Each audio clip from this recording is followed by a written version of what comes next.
This podcast did not want to get made. Batteries died. Sun went to sleep. I did it though. I hope you enjoy it.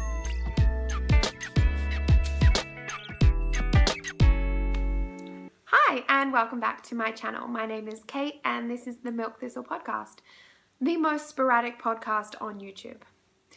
It has been 3 months since I recorded a video, and since then I've been in 4 different countries. I'm back in Australia at the moment, and I just recorded an entire podcast, and there's this horrible clicking noise in the background when I went to edit it. So the lighting's bad. I'm having to use a different camera, but I'm determined to get something out today. So all that aside, my name's Kate. Thanks for coming to hang out with me. Today I'm going to talk to you about some knitting. I finished a hat. I can't remember if I actually showed you this one. This is the Quandary Hat. Quandary? By Michelle Wong. It's beautiful. I knit this out of Madeline Tosh DK in a color that I can't remember. I'm really sorry. I'll see if I can track down the ball band or if I wrote it down, and if so, the details will be in the down bar below. But it's this gorgeous kind of Easter eggy speckled loveliness. And I held that double with Shibui Cloud, I think is what it's called. It's their lace weight silk mohair blend. This, and then obviously I topped it with a fuzzy pom pom. I feel like, is it the Lorax? The Dr. Seuss? Anyway, I feel like this is a very Seuss-esque pink pom, and it makes me really happy. So this pattern is designed for worsted weight, and like I said, I held a DK weight and a lace weight together. Not quite worsted. It was a little light, but I'm still super happy with the finished product. I went down a needle size and I knit the small size. So yeah, super beautiful. I'm sure you've all seen this pattern before, and many of you may have knit it. It is a really lovely, fast knit that looks way more impressive than it, you know when you're knitting something and it feels a little laborious and you're like, this is going to be impressive. This looks impressive, but it's actually super easy to follow. And I really like the way this hat fits on my head. Like I said, it's the smaller size. I also knit the larger size as a gift for a friend of mine, and hers was grey. I knit it in Quince & Co. Lark. Hers was grey with a black pom-pom on the top. Love knitting both of them, and I will definitely be knitting another one. I like that hers, when it sits on her head, is a little more slouchy. It kind of has more of that vibe, which, I mean, yeah, because this is how you wear hats. Beautiful. No, but you know what I mean. Hers is a little slouchier, whereas I like that I can pull mine down and it sits a little more snug to my head. It's just the style that I wanted, and I'm very, very happy with how it turned out. It has been a little chilly here. I say chilly. You know, it's an Australian winter, so it's all relative, but this has been a particularly cold year in terms of winter temperatures. Colder than I've experienced in an Australian winter in a while. To be fair, though, I haven't done one in a while. But I'm not the only one saying it's cold, so refluff the hair. Anyway, Quandary Hat by Michelle Wong. Highly recommend. Really, really nice to knit. Who else have I finished? Look at this beauty. Look at this beauty. This is a Rana Shawl by Andrea Mowry. And this shawl has got to be one of my favorite things I've knit in a really long time. It's super long. It's kind of a very shallow crescent shaped shawl. I'm doing a really good job of showing it to you. But basically, the whole thing is done in short rows, except for the edge. And so it just gives you this really, really lovely effect. Now, when I will admit, there is a section, there are two sections in this pattern that I read and went, I don't know if I can do this. The words sound scary. In reality, it's actually not as complicated as you think it is. The words are brioche short rows. Don't freak out.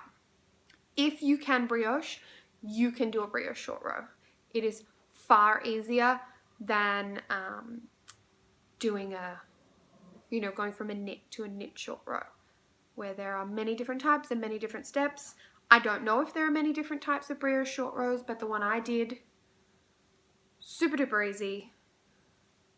But in saying that, I was comfortable with the brioche stitch before I tried brioche short rows. Full disclaimer. But because of how many short rows are involved, both garter stitch and brioche stitch, you never feel like you've sunk into that black hole of endless shawl stitches. Because just when you're getting a bit bored with a section and your rows are getting a bit long, you change sections and suddenly you're short rows again. So while there may be total a couple hundred stitches on your needles, when you're up to those couple hundred stitches and you're like, ugh, I'm done, suddenly you're back to like 25 stitches and you get to add it slowly again. So if you get bored if you like large shawls, this is a really good one. It keeps you really interested. The only thing that was a little tedious, not tedious, the only time I felt like I had a lot of stitches on my needle to deal with was when I was doing the applied edging. So this is a brioche applied border. It is magnificent. I would not have been happy if I had have done what I considered and skipped it and just done an I-cord bind off. I'm so glad I did the edge, but it took a long time. It took, I would guess, in the vicinity of 12 hours. And I'm not a slow knitter. To be fair, I'd never done an applied border before, so I don't know if there are like hacks or cheats that you can make it a bit easier. If you have any hints for doing an applied border, please let me know. Like I said, this was my first one. I'm really happy with how it turned out, but it did take a very long time. And the effect is beautiful. Sorry, I've been showing you the front side with the white dominant, and this is the back side with the pink dominant, which I think is also beautiful. So this is knit in Quince & Co. Chickadee. I can't remember the colours. I'm so sorry. I'm so rusty. I'm like the world's worst podcaster at this point. But I'm trying. Got terrible lighting. I started doing this in the afternoon when the sun was out. I had that beautiful clean winter sunshine. Now it's kind of overcast and the sun's setting, and I have a yellow, warm winter night light, which is still beautiful and cozy, but it's not great for clarity and podcasting. Anyway, this big, beautiful Smooshy Shawl I love. So this pattern was first published in Lane magazine. I'm really sorry if I know I'm butchering that word, but I think you know what I mean. It's by Andrea Mowry. It is designed for fingering weight. It was originally knit in Brooklyn Tweed Loft, which is their fingering weight yarn. Chickadee is a sport weight yarn. So this is slightly bigger, slightly squishier, which is what I wanted. And I purchased enough wool to have the same yardage as the fingering weight called for, and I didn't use all my yarn. I had 2 skeins. I had a skein of the white and a skein of the pink left over. So I think I bought 5 of each, and I only used 4 of each. The details are on my Ravelry page, project page, which will be linked in the description box below. But I like a big shawl, and a lot of times I will wear a shawl with just a light, cotton t-shirt or 3/4 length top in the wintertime, and it kind of replaces a jumper or a cardigan. So I like big warm shawls that I can use as a wrap, or I can use as a scarf or a blanket. And so that's why I chose to use a sport weight rather than a fingering weight, which is what the pattern called for. I also did not change the needle size. I'm quite a loose knitter, so I used the recommended needles. I could have gone up a needle size. Obviously, normally when you go from a fingering weight to a sport weight, you change your needle size and go a little bigger. I could have, but I know the way I knit, and I knew the texture and the fabric that I wanted to create, and so I didn't. I made it a little tighter. I prefer the look of brioche when it is at a slightly tighter gauge. I mean, this is by no means tight. It's still got a lot of stretch and a lot of give in it, but I find with my gauge of knitting and using the recommended needle sizes for most brioche patterns, I get quite a sloppy end result. So I always go down a needle size when I'm doing brioche, because by nature it is a very elastic, lofty stitch, and it takes a lot of yarn, it gives a lot of body, and because of the yarn overs and things like that involved, everything is quite loose. It can become quite loose if you're not conscious of it. So for me, I like to use a slightly tighter gauge when doing brioche, and I'm glad that I did, because even in the garter sections, I don't feel like it's too tight by having stayed at the smaller needle. Anyway, I think I've rambled on about this. Can you tell I adore this shawl? I love it. I haven't blocked it. I will, but I wanted to, the day I finished it, I wanted to wear it out for dinner. I actually wove in the ends in the passenger seat of the car as I drove to the restaurant. Hey, at least I wove them in. But I will block it when I can bear to part with it while it's wet. Okay, so that's what I finished. I also finished a jumper I was making for my dad. I had to pull back the sleeves. I made them the wrong length, but he has that jumper, and maybe I'll borrow it from him for my next video and talk to you about the surgery that I did on it. I have some socks that are in various stages of completion. These ones are finished. I started these about a year ago on a road trip I did in New Zealand.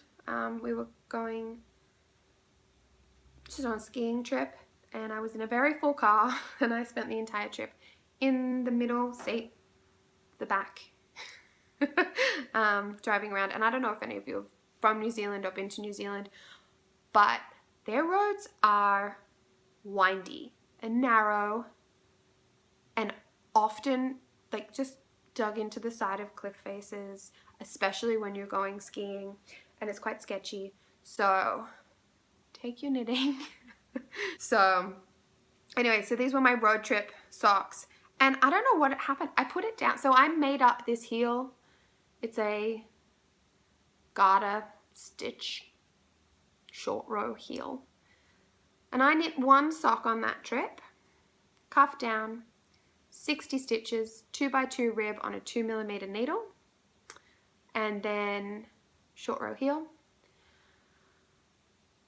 I left the second sock about a third of the way through the heel, and then I put it in a bag and I left it there for a while. So when I picked it back up again, I was like, okay, so this heel that I was making up, no idea what I did. So I just continued to make it up. And they turned out great. They fit, they're done, ends aren't woven in, but I haven't worn them yet. I only finished them yesterday. But there you go. One pair of socks. This yarn is Regia or Regia. I've lost the ball band, I'm really sorry. But that's them. Fingering weight. Next. This is a sock snake that I knit. So I wanted to get the absolute most out of this yarn. I bought it in London, and this is the ball band. And, oops, sorry. Ball band. There's the back if you want the numbers. And it is 75% wool, virgin wool, 25% polyamide. And because I wanted a pair of socks out of this, I only bought one 50-gram ball. I knew I wanted alternating heels and toes, so I knit a sock snake, and this is how much I have left over. So I can go in a scrappy blanket. But I used as much as I could. I'm really sorry if you can hear my puppies like squawking or yapping. They about this time of night, all the neighborhood dogs start barking. I don't know. Maybe they're barking at the kookaburras because they'll start soon. Maybe I'll go let her out so she can go chase the birds. And I'm back. So I was talking about my sock snake. Of course you know, you didn't have to run around after the dogs. You just like clicked straight on by. So you know what I'm talking about. I'm going to put a grey toe and heel. Oops, sorry, I've got needles stuck in them. These are the needles I used. They're the Tiago Twist Mini Interchangeables, 2mm, which is what I knit all my socks on, and 60 stitches. That's for me. That's what gives me the best fit. So this grey is just a generic Knit Picks Stroll Fingering, 75 Superwash Merino, 25% nylon, and I'm going to do, I thought that looked quite nice with these little speckles. And because I wear, especially this kind of commercial, sturdier sock yarn, like Opal, Regia, and these ones all have that kind of feel to it. I wear them in boots a lot, and I like to put a darker color heel and toe in it, just because boots sometimes make your socks a bit dirty. Not that I really had a problem with it, but I thought that went nicely together. Okay, can you hear the dogs crying? I just let them outside so they can bark with their friends. And now they're crying because they want to come back inside and sit in front of the heater. Okay, I'll be back again. Lucky they are so cute. Okay. Socks. The other day, if you follow me on Instagram, you would have seen a fair bit of these socks, because I took them as my train knitting I had doctor's appointments in Sydney, and then I had to work up there in the afternoon. So I had plenty of time. I got like 3 trains, maybe more. So these are the socks that I was working on. They are, oh man, I had the tag. This is what happens when you have to re-record. All the stuff just got thrown into a basket, and then I just emptied the basket back onto the couch. And I went, right, start again. Okay, so this is 3 Mums yarn. It's called Unicorn Farts. That's the colorway. And it's an Australian superwash merino nylon blend. Self-strapping. I bought this at the Canberra Wool Fair not long ago. I did cuff down, 1x1 rib, 60 stitches on a 2mm needle. I did an afterthought heel using the same wool. I didn't do a contrast for these because I had plenty of it. It was a 100-gram skein. And I know some people split a stripe when they are putting in their heel. If I can help it, I normally like to put it in between a stripe. So if you can see, the heel goes in between that pink and that grey. That's just where I like it to sit.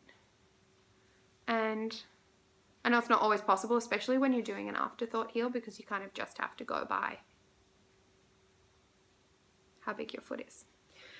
But what happened was, I took emergency wool, so don't freak out, I wasn't without knitting all afternoon.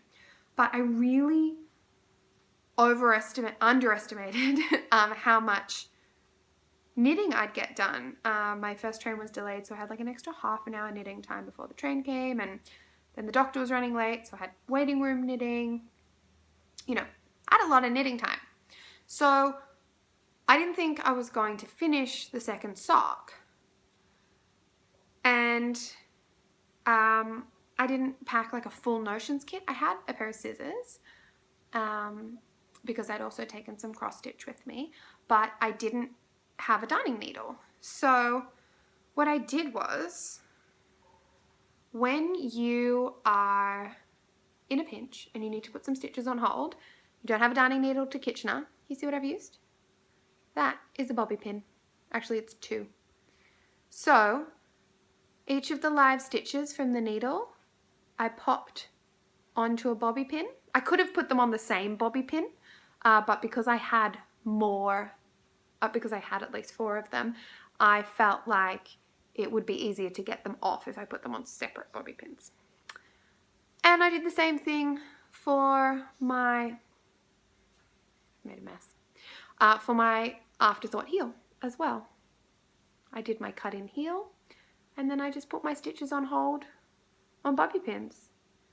So if you're ever in a pinch without a darning needle, bobby pins for the win.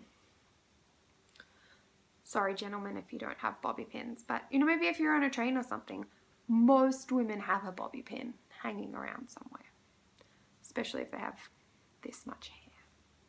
It's getting very long, isn't it? Well, I'm not chopping it.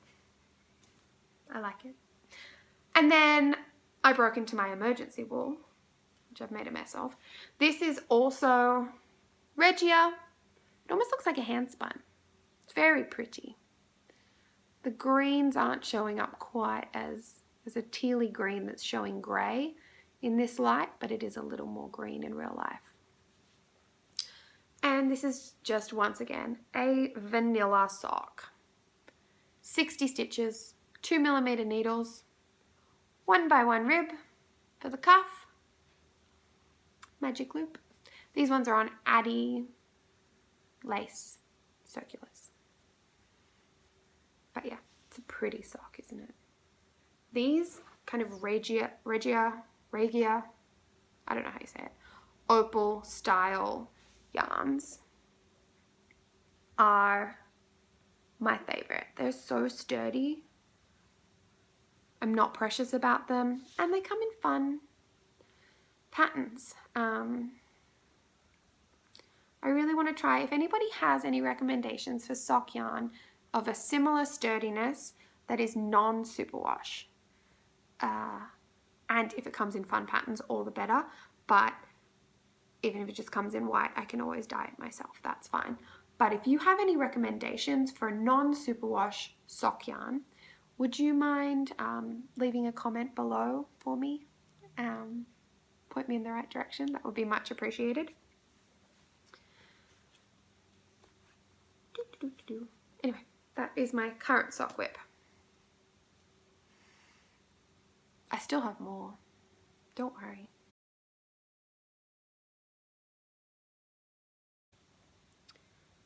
My phone, when the battery died, deleted the video that I'd done. So it's now even later.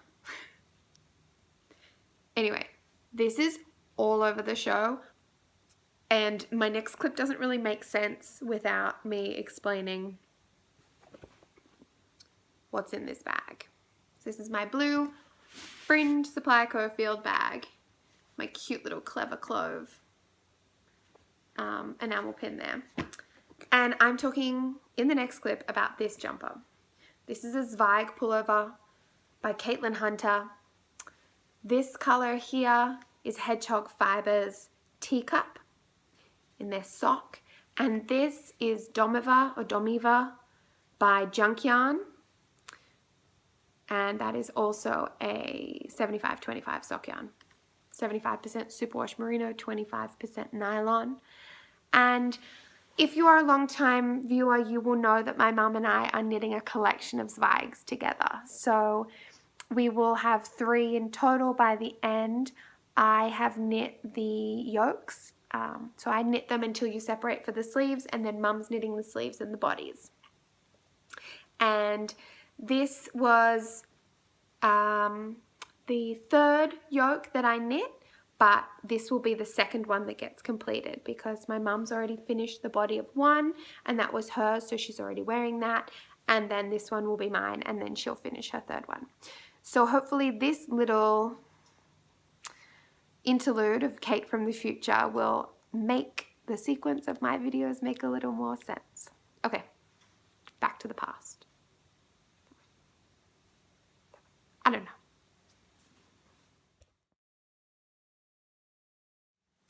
This podcast doesn't want to get made. So my battery died on my phone because I'm recording it on my phone now.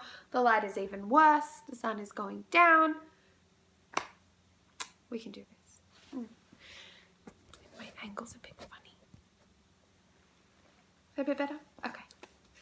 I think I was talking about my Zweig. Anyway, mum's super close to being done. Basically, I thought I had more wool than I did to knit the body of it. She ran out of wool, so I had to unpull a sock that I had knit out of the hedgehog teacup. And so, I don't know. I think she also was a bit bored with it. I may take it back because she's had it in timeout for maybe a month or more. Like, she's knit a whole jumper in that time, so I think she's a bit over it. So maybe I'll just finish off the sleeves because I really want to wear it. Now I have a couple more things. Sorry. I have my in my porta bin with my pins, my gold and black collection. I am making a Lucinda pullover. This one is by Carrie Boswick Hogue, who actually also designed the jumper that I'm wearing. This is the Sabella Pullover. This is the first jumper I ever knit, and it's out of Quince & Co. Chickadee in the Ordwin colour. Now, where was I? Carrie Boswick Hogue Matter Anthology 2. This is the jumper that I'm currently making. Yep, Lucinda in Madeline Tosh Silk Merino. So it's a 50-50 silk and merino blend. DK weight, 205 yards for 187 meters. And it's in the electric rainbow color, which is one of my favorite Madeline Tosh colors. This yarn is also beautiful. I knit my campside pullover out of this in the Morning Dove color, which I also adore. So, sorry, fluff. It is, yeah, super beautiful. And I alternated skeins. Obviously, I currently have 3 on the go. because it is hand dyed and it is highly variegated and I didn't want flashing and pooling and things. This is the jumper. It's a boxy style and I did 3/4 sleeves, which I decreased a little more than it said to in the patterns because I wanted them to be quite a snug fit and finish just below my elbow. So I tried it on as I went. The other alteration I made to this pattern is it is designed to be worn inside out. So it's designed to be worn with the reverse stockinette side showing, which while I like it, I like the stockinette side better. So I've picked up the stitches for the sleeves in such a way that the right side is the stockinette side, not the reverse stockinette side. Actually, I'm showing it to you backwards. Yeah, so it'll be kind of oversized, boxy, with not a tight fitting. They won't be as tight as these sleeves, but they will be a 0 ease sleeve. And I think that's all. I bought some new toys. Do you want to see them? These are the Tiago mini twist short tips. I think that's what they're calling them. So in here, look at these. They're so tiny and so cute. So this is a mini interchangeable set. It comes from 2mm to 3.25mm, and there are 2 lengths of tips. So this is one length, and this is the other. So these ones are super short. So these ones are really good for to make a 9-inch circular. These ones would be more a 14-inch circular. Great for sleeves, hats, all those things. So I treated myself to these because, you know, knitting tools, and they use the same same mini cords that the Tiago mini twist interchangeable set uses, which if you're a returning viewer, you will know that I love those cords. They're my favorite to knit magic loop on. And so yeah, now I've got my sleeves on an interchangeable. Sorry, there's so many ends because I was alternating skeins, and at some points I had like 4 skeins going, and anyway, there are a lot of ends to deal with, so I'll just tuck them all back inside. Anyway, so this is a interchangeable 9-inch, I think that's a 9-inch circular, which makes the sleeves go much faster. The only other thing I have to talk about for knitting is a gift, and if you are my mother, can you please stop watching? I promise that after my knitting, all I will show is the cross stitch, which you've seen everything I'm up to. So, thanks, Mum. Bye. Are you gone? Is she gone? Do we feel like she's gone? I feel like she's gone. Okay. It's my mum's birthday on Tuesday, and I knit her a pavement pullover by Vera Valimaki. So, isn't this wool beautiful? This is also a 50% merino, 50% silk. This is Life in the Long Grass. And if you have been a long time viewer, you may recognize that this was going to be a shawl for my mum that I started and I hated and I pulled out and had 3 skeins of it. So I knit her a pavement pullover. It's got a bit of static in it, so it's sticking to itself at the moment. But it's not blocked, and the ends aren't woven in. But it's a 3/4 length sleeve. I said it's the Pavement by Vera Valimaki, didn't I? Anyway, that's what it is.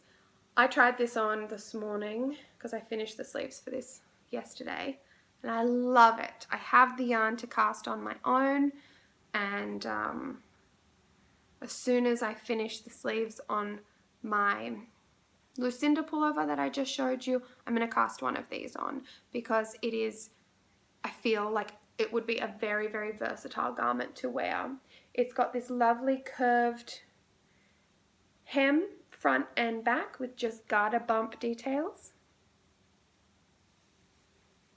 The style of the sleeve, the way she's designed the sleeve increases and the sleeve cap, I really like, and I like the way it sits. It's 3/4 length, which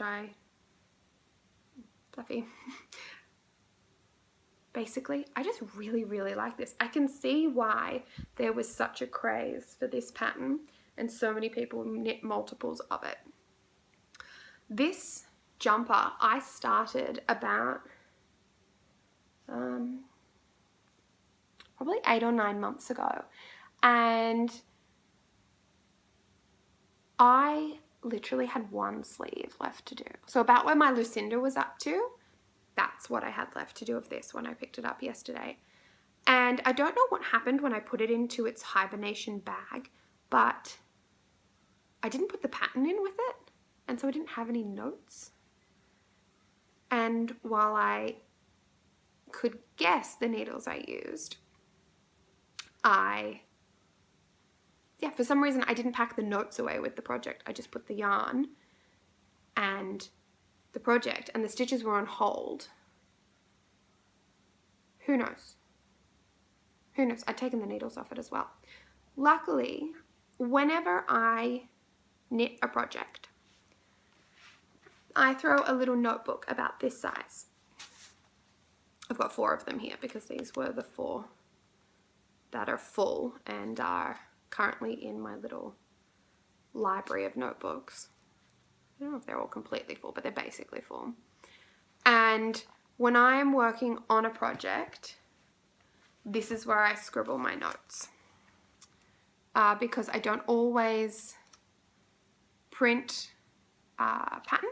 Sometimes I just look at my phone, especially if it's a really easy pattern. I just leave it on my phone or on my computer and I look at it and I save the paper. But I'll write my notes down here. And I write things like, so I've got, this is my second Zweig that I knit. I write down what size I'm using, pattern name, who it's by, which yarn. I write the fiber content of the yarn, and also the needles I'm using. Not just the size, I also write down the brand. The reason I find that so helpful and so important is because this jumper is knit out of a silk merino blend. Now I knit this on metal needles.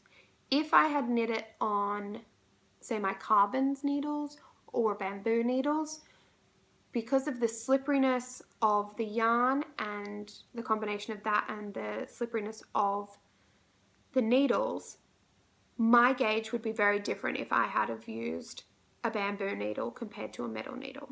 So that's why I always also record the brand of needle. Because even if when I picked it up I didn't have that Tiago size anymore, I know that my Tiago twist set is a metal needle, so I would continue to knit on a metal needle so my gauge could stay as close as possible to the original.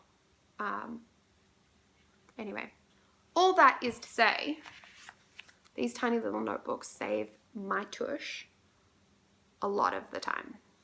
Now, I only have a cross stitch left to talk to you about, and then I'm going to go because it's basically dark here. So I'm working on 2 cross stitch patterns at the moment. The first one I started is the Frosted Pumpkin Stitchery Woodland Sampler. So I'll put a picture on the screen of what it will look like when it's finished. But look, January, February, March. Look at the little jackalope for April. So I didn't start this until May, I think. I started this in May. So I caught up and then I fell behind again. But I'm knitting it in the called for DMC threads on a 32 count linen. And the other one I'm working on is Country Cottage Needleworks Farm Fresh. This one I'm doing on a 28 count linen, and I've got the top of the stall and kind of the top border done. I have changed a couple of the colors. I'm sticking all with DMC, which is what is called for in this pattern, but I did change a couple of the colors of the vegetables because they were quite not neon, but they were just a little too vibrant. I wanted them to be a bit more subtle. So I'll show you, I'll keep you updated on that. These colors at the moment are exactly what the pattern calls for. So if you are interested later when I show it to you, a little more finished, if you like the colors, just get in contact with me and I can tell you what I substituted for what. But that's all I have. Actually, that's a pretty good way to end. If you have any questions, please leave a comment below or send me a message on Instagram and I will get back to you and give you an answer. If there is anything you want to know, about what I spoke about today, like I said, if there is a project that you saw on my Instagram page, I can't remember if I said that on this episode or on the previous one that I recorded that had that awful clicking noise behind it. But if I didn't show anything, I know it's been a couple of months since I last recorded. So if I didn't show something but you'd seen it on my Instagram stories or something like that and you want me to show it or you would like more information about it, please feel free to get in contact. And if you would like to be notified when my next video comes out, like I said, it is quite a sporadic podcast. So best if you are interested to click the subscribe button so then at least I will be popped into your subscription feed when you come onto YouTube. And if you would like to, you can hit the little bell symbol as well, and that means you'll get a notification when I put up a new video. But now it is dark and I have been talking to my camera for quite a few hours now, so I think I'm gonna go. And I hope you have a really lovely rest of your day. Thank you so much for hanging out with me. I will see you again next time. Bye-bye.